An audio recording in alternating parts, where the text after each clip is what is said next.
আপনার প্রিয় তারকাদের সকল খবর পেতে সাবস্ক্রাইব করুন আমাদের চ্যানেলে আর বেল আইকনে ক্লিক করতে ভুলবেন না।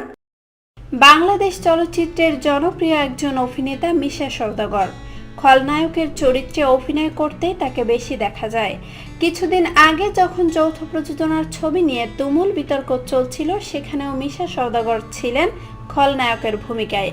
কারণ তিনি শাকিব খান ভক্তদের মনে কষ্ট দিয়ে শাকিবকে চলচ্চিত্র থেকে বিতাড়িত করার ফন্দি এঁটেছিলেন।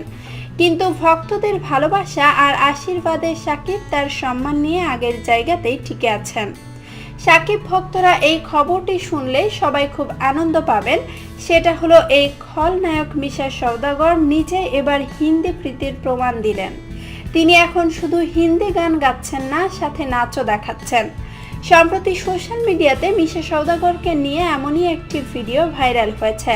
এই ভিডিওটিতে দেখা গেছে অমিতাভ বচ্চন অভিনীত মেরে আঙ্গন মে তুমহারা ক্যা কাম হ্যায় গানটি গাইছেন তিনি এবং সেই তালে তালে নাচছেন। এই ভিডিওটি দর্শকেরা ভালোই উপভোগ করছেন।